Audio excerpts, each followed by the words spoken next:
Welcome back to Vistriti education. हमारा जो पहला पार्ट हुआ था जिसमें हमने देखा था अधिगम से संबंधित हमने एक टॉपिक शुरू किया था। उस अधिगम के बारे में हमने देखा था, अधिगम का अर्थ देख लिया था हमने, परिभाषाएं देख ली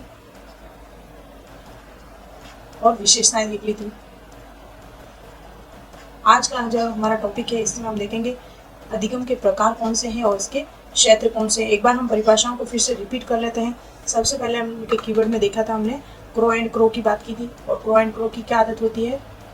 आदत ज्ञान अभिवृत्तियों का अर्जन करना सीखना है। स्किनर किसकी बात करता है? स्किनर उत्तरोत्तर सीखने की बात करता है। गिलफोर्ड क्या बात करता है? व्यवहार द्वारा प्रशिक्षण। और वुडवर्थ हमेशा नवीन बात करता है, तो नवीन ज्ञान नवीन अभिवृत्तियों का अर्जन करना ही सीखना है। और एक और देखी थी हमने गेट्स और अन्य की, गेट्स एवं अन्य की। तो उन्होंने क्या कहा था? गेट होने पर हमें अनुभव होता है, तो अनुभव एवं प्रशिक्षण के माध्यम से व्यवहार में जो परिवर्तन करना है वह सीखना कहलाता है। ये पांचों परिभाषाएं हमने देखी थी, एक बार हमने इसको रिकॉल कर लिया है। अब आज का जो हमारा सेशन है हम शुरुआत करते हैं कि अधिगम के प्रकार कितने होते हैं। तो सबसे पहले अधिगम के प्रकार कितने होते हैं? तो मुख्य रूप से यदि पूछा जाए तो अधिगम के प्रकार होते हैं दो। कौन कौन से होते हैं उसे हम डिटेल से देखते हैं। सबसे पहला प्रकार है इसमें जिसे कहते हैं हम उसे ए नाम दे देते हैं, जिसे कहते हैं पेशी अधिगम। और पेशी अधिगम का संबंध होता है कामक क्रिया अधिगम,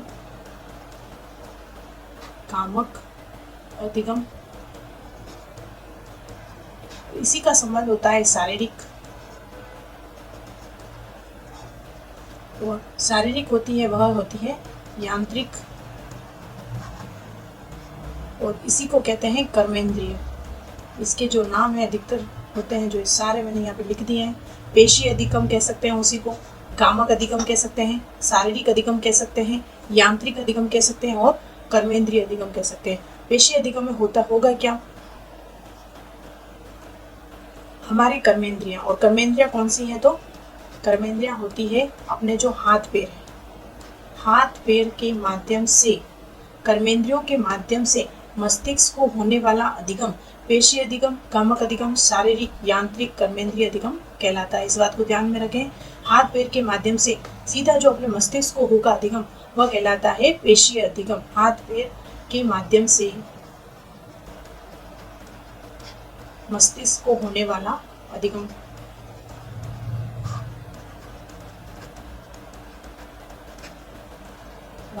क्या कहलाएगा? पेशी अधिगम। इसका हम एग्जाम्पल देखते हैं, इसका एक एग्जाम्पल देखते हैं। जैसे कि नृत्य करना है, ढोलक बजाना,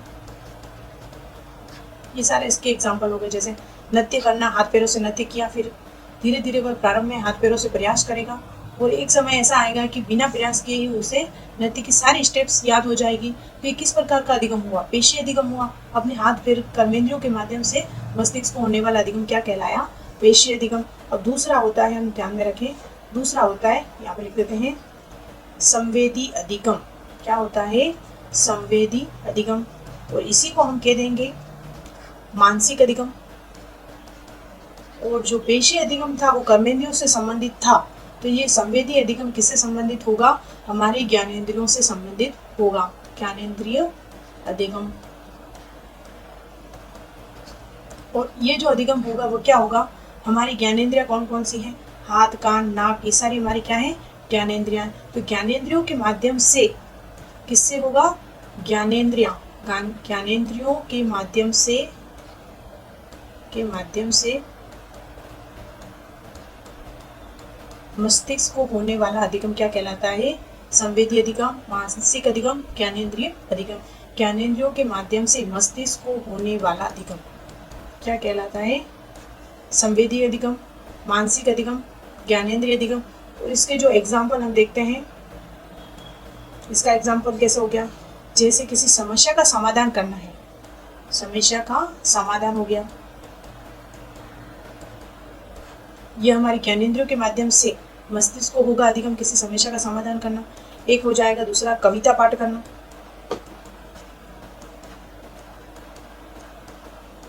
और किसी भी चीज का विश्लेषण करना, यह भी ज्ञानेंद्रियों से संबंधित है। इस प्रकार के एग्जाम्पल हो सकते हैं जिनका संबंध हमारे ज्ञानेंद्रियों के माध्यम से मस्तिष्क को यदि कोई अधिगम हो रहा है तो वह कहलाएगा संवेदी अधिगम, मानसिक और ज्ञानेंद्रिय अधिगम विश्लेषण करना। एक बार हम इसे पूरा रिपीट कर लेते हैं। तो सबसे पहले जो अधिगम के प्रकार पूछे जाएं तो क्या हो जाएगा, 2 प्रकार के अधिगम होता है। कौन कौन सा होता है, तो पेशीय अधिगम और संवेदी अधिगम। याद रखने के लिए जो भी पेशियां होती है उसे हम कहते हैं गामक अधिगम। और गामक अधिगम किसके माध्यम से होता है, हमारे शारीरिक जो हाथ पैर हैं और हाथ पैर के माध्यम से जो भी अधिगम किया जाता है वह यांत्रिक कहलाता है। और यांत्रिक किस प्रकार होता है, तो कर्मेंद्रियों के माध्यम से। कर्मेंद्रियां कौन कौन सी होती है, तो हमारे हाथ पैर के माध्यम से यदि ज्ञान अधिगम जो भी मस्तिष्क को हो रहा है तो वह अधिगम क्या कहलाएगा, पेशीय, गामक, शारीरिक, यांत्रिक, कर्मेंद्रिय अधिगम कहलाएगा। और इसका एग्जाम्पल क्या हो गया, नृत्य करना है, ढोलक बजाना है। ये सारी जो क्रियाएं हाथ पैर के माध्यम से यदि हमारे मस्तिष्क को ज्ञान हो रहा है, अधिगम हो रहा है, हम उससे व्यवहार में परिवर्तन कर रहे हैं तो वह कहलाएगा पेशीय अधिगम। और इसका दूसरा है संवेदी अधिगम, जिसमें ज्ञानेंद्रियों के माध्यम से मस्तिष्क को होगा। वह पेशीय अधिगम में तो हमारे हाथ पैर के माध्यम से मस्तिष्क को अधिगम हो रहा है, और यहाँ पे जो होगा ज्ञानेंद्रियां, हाथ, कान, नाक, जो भी हमारी ज्ञानेंद्रियां हैं 5, उनके माध्यम से मस्तिष्क को होने वाला अधिगम कहलाता है संवेदी अधिगम, मानसिक अधिगम या फिर ज्ञानेंद्रिय अधिगम। इसके जो एग्जाम्पल हो जाएंगे, किसी भी समस्या का समाधान करना है, कविता पाठ करना है, किसी भी चीज का विश्लेषण करना है, यह हो जाएगा संवेदी अधिगम। अब हम आगे के क्रम में देखते हैं, जो कि अगला पाठ हमने लिया था, अधिगम के कौन कौन से क्षेत्र हैं। शुरुआत करते हैं। अगला जो पॉइंट हमने डिस्कस करने वाले हैं, अधिगम के क्षेत्र। अधिगम का क्षेत्र, यहाँ से प्रश्न आने की संभावना रहती है। आजकल जो प्रश्न आ रहे हैं वह अप्लाइड क्वेश्चन आ रहे हैं। तो अधिगम के क्षेत्र कौन कौन से हैं, या फिर इसकी जगह कहीं कहीं दे देते हैं अनुक्षेत्र कौन कौन से हैं। अनुक्षेत्र, क्षेत्र दोनों एक ही चीज़ है, इस चीज़ को आप ध्यान में रखें। ये कितने प्रकार का होता है, तो आपको याद रखना है, यह 3 प्रकार का होता है। कौन कौन सा होता है, तो सबसे पहले होता है ज्ञानात्मक अधिगम। दूसरा होता है भावनात्मक अधिगम। और तीसरा जो अधिगम होता है वह होता है क्रियात्मक अधिगम। सबसे पहले बात करें हम ज्ञानात्मक अधिगम। और ज्ञानात्मक अधिगम का संबंध किससे है, तो हमें ध्यान में रखना है, ज्ञानात्मक अधिगम का संबंध सीधा किससे है, तो ज्ञान से। किससे है, ज्ञान से है। और जो ज्ञानात्मक अधिगम है इसे कहीं कहीं दे दिया जाता है संज्ञानात्मक अधिगम भी नाम दे दिया जाता है। इस चीज को भी आप ध्यान में रखें। और बात करें ज्ञानात्मक अधिगम कितने प्रकार का होता है, तो सबसे पहले होता है प्रत्यक्षात्मक। दूसरा होता है प्रत्यात्मक। और तीसरा हो जाएगा साहचर्यात्मक। इस सब को हम समझेंगे कि इसमें क्या होता है। ज्ञानात्मक अधिगम कितने प्रकार का होता है, तो यह पुनः 3 प्रकार का होता है, प्रत्यक्षात्मक, प्रत्याघात्मक और साहचर्यात्मक। जो प्रत्यक्षात्मक होगा वो किस प्रकार होगा, यदि किसी ज्ञान का सुनकर या देखकर, कैसे सुनकर और देखकर यदि ज्ञान का अर्जन किया जा रहा है तो वह कहलाएगा प्रत्यक्षात्मक। और कौन सी अवस्था में किया जाता है, तो ये किया जाता है शेषवावस्था में। हमेशा बालक सुनेगा, देखेगा और फिर अधिगम करेगा। तो किस अवस्था में होगा, तो ये पूछा जाए तो शेषवावस्था में। और प्रत्यक्षात्मक, सुनकर देखकर जो प्रत्यक्ष अनुभव कर अगर ज्ञान प्राप्ति कर रहा है तो वह कहलाता है प्रत्यक्षात्मक। और फिर बात आती है प्रत्यात्मक। इसका संबंध किसी से है, तो आप ध्यान में रखें, तर्क वितर्क या फिर चिंतन कर। किसी भी ज्ञान का अर्जन यदि तर्क वितर्क, प्रत्यय का अर्थ ही होता है विचार, और विचार कब होंगे, जब तर्क वितर्क या आप चिंतन करेंगे। और ये किस अवस्था में होता है, तो बाल्यावस्था और किशोर अवस्था दोनों में यह अधिगम किया जाता है। और साहचर्य का अर्थ समझें। साहचर्य का अर्थ ही क्या है, पूर्व ज्ञान का नए ज्ञान से संबंध। साहचर्य का अर्थ क्या हो गया, पूर्व ज्ञान का नए ज्ञान से क्या संबंध है, उसको सीखते हुए सीखना। और जो साहचर्यात्मक है वह तीनों अवस्थाओं में किया जाएगा। शेषवावस्था में भी किया जाएगा, बाल्यावस्था में भी किया जाएगा और किशोरावस्था में भी किया जाएगा। और प्रत्यात्मक किसमें किया जाएगा, तो यह किया जाएगा बाल्यावस्था प्लस किशोरावस्था। और जो सुनकर और देखकर किया जाएगा वह शेषवावस्था में किया जाएगा। एक बार फिर से समझते हैं, ज्ञानात्मक अधिगम को कितने भागों में बांटा गया, 3 भागों में बांटा गया। सबसे पहला है प्रत्यक्षात्मक, जिसमें बालक सुनकर देखकर अधिगम करेगा, वह कहलाएगा प्रत्यक्षात्मक। और प्रत्यात्मक का अर्थ क्या है, विचार। और विचार कब आएगा, जब तर्क वितर्क या चिंतन किया जाएगा। और फिर रहती है साहचर्यात्मक। साहचर्य का अर्थ क्या है? पूर्व ज्ञान का नए ज्ञान से संबंध जोड़ते हुए अधिगम करना। और जो तीनों अवस्थाओं में किया जाएगा साहचर्यात्मक, वह यह है। तो आगे के क्रम में हम देखते हैं भावात्मक अधिगम क्षेत्र क्या है। भावात्मक अधिगम से संबंधित इसका संबंध किससे है तो आपको ध्यान में रखना है। जिस प्रकार ज्ञानात्मक अधिगम का संबंध किससे है? ज्ञान से, उसी प्रकार भावात्मक अधिगम का संबंध किससे है? भावनाओं से। किससे है? अपने अंदर की जो मन की भावनाएं होती है उनसे द्वारा जो भी सीख रहा है बालक, उनसे संबंधित है। और भावनाओं का से संबंधित क्या है?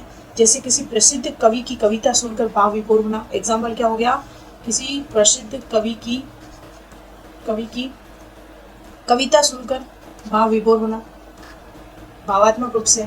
जैसे अभी वर्तमान में पुष्पराज मूवी आई है, उसमें आप भावात्मक रूप से जुड़ गए और सभी अधिकतर डायलॉग चलने लगे, झुकेगा नहीं। उस प्रकार किसी से भावनात्मक रूप से जुड़ना ही भावात्मक अधिगम कहलाता है। और फिर आता है अपना क्रियात्मक अधिगम। इसका संबंध किससे है तो शारीरिक कौशल से। किससे संबंधित है आपको ध्यान में रखना है? शारीरिक कौशल से संबंधित है। और शारीरिक कौशल किस प्रकार के हो गए? जैसे आपने एग्जाम्पल रूप में देखें, हारमोनियम बजाना है, दूसरा है नृत्य करना, यह भी कौशल क्रियात्मक अधिगम से संबंधित है। नृत्य करना, साइकिल चलाना। एक बार हम फिर से इस चीज को समझने का प्रयास करते हैं कौन कौन से क्षेत्र हैं। सबसे पहले अधिगम के क्षेत्र कितने हैं? सबसे पहले तो हमने पढ़ा था अधिगम के कितने प्रकार है, तो 2 प्रकार के हैं। कौन कौन से? पेशीय और संवेदी अधिगम। पेशीय अधिगम में क्या था? कर्मेंद्रियों के माध्यम से मस्तिष्क को होने वाला अधिगम क्या कहलाता है? पेशीय अधिगम। और कर्मेंद्रिया कौन सी है? हाथ पैर है, जैसे नृत्य करना है, ये सारी क्या हो जाएंगी? पेशीय अधिगम। पेशीय अधिगम को क्या कहते हैं? गामक, यांत्रिक, ये सारे जो अधिगम कहलाते हैं वह पेशीय अधिगम कहलाते हैं। और पेशीय अधिगम में एक और था जिसे हमने देखा था, जिसमें जैसे किसी चित्र को यदि अपन हाथ पैर के माध्यम से अपने मस्तिष्क को यदि वो अधिगम हो रहा है, वह कहलाता है गामक, शारीरिक, यांत्रिक और पेशीय अधिगम। एक और था जिसमें अधिगम का क्षेत्र था, अधिगम का प्रकार था दूसरा, कौन सा था तो संवेदी अधिगम। और इसमें क्या था? ज्ञानेंद्रियों के माध्यम से मस्तिष्क को होने वाला अधिगम क्या कहलाता है? संवेदी अधिगम। जैसे तर्क वितर्क करना है, संश्लेषण विश्लेषण करना है, समस्या का समाधान करना है, यह किसमें आ जाएगा? संवेदी अधिगम में। इसके आगे के क्रम में हमने यहाँ पे देखा था अधिगम के क्षेत्र कितने हैं तो 3 प्रकार के क्षेत्र हैं। कौन कौन से? ज्ञानात्मक अधिगम, भावात्मक अधिगम और क्रियात्मक अधिगम। ज्ञानात्मक का संबंध किससे? ज्ञान से है। भावात्मक का अधिगम का संबंध किससे है? भावनाओं से है। और क्रियात्मक अधिगम का संबंध किससे है? शारीरिक कौशल से। ज्ञानात्मक को वापस 3 भागों में बांटा गया है, प्रत्यक्ष, प्रत्यात्मक और साहचर्यात्मक। प्रत्यात्मक में क्या होगा? वो बालक सुनकर और देखकर सीखेगा। और ये कौन सी अवस्था में होगा तो शैशवावस्था में होगा। प्रत्यात्मक तर्क वितर्क या चिंतन कर सीखेगा। और कौन सी अवस्था में होगा तो बाल्यावस्था और किशोरावस्था में होगा। साहचर्यात्मक का अर्थ क्या है? पूर्व ज्ञान का नए ज्ञान से संबंध जोड़ते हुए सीखना। तो ये तीनों अवस्थाओं में बालक सीखेगा। शैशवावस्था में भी सीखता है, बाल्यावस्था में भी सीखता है और किशोरावस्था में भी सीखता है।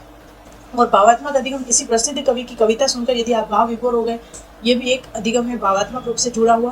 क्रियात्मक अधिगम, जिसमें आपने क्रियात्मक शारीरिक कौशल अर्जित किए, जैसे हारमोनियम बजाना है, नृत्य करना है, साइकिल करना है। आज का जो वीडियो था जिसमें हमने देखा, अभी तक अधिगम के क्षेत्र में हमने देख लिया है, अधिगम का अर्थ देख लिया है। कलर चेंज कर लेते हैं।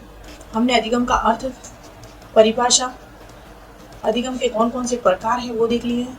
और इसके क्षेत्र या अनुक्षेत्र को समझ लिया है, क्षेत्र अनुक्षेत्र। आगे के जो क्रम में हम देखेंगे अधिगम के सिद्धांत को कितने भागों में बांटा गया है। व्यवहारवादी, संज्ञानवादी, आधुनिक संज्ञानवादी कौन है तो उसमें सबसे पहला कौन है? थॉर्नडाइक है। इसको आगे के क्रम में हम देखेंगे। तो बने रहिए हमारे साथ साइकोलॉजी की क्लास पढ़ने के लिए। Thank you so much. Like, share and subscribe करना ना भूलें। और इससे संबंधित जो भी डिटेल या PDF आप चाहते हैं तो इसके वीडियो के डिस्क्रिप्शन में मैं वेबसाइट का लिंक डाल दूंगी, जहाँ पर आप जाकर इसे पूरा डिटेल से पढ़ सकते हैं। Thank you so much.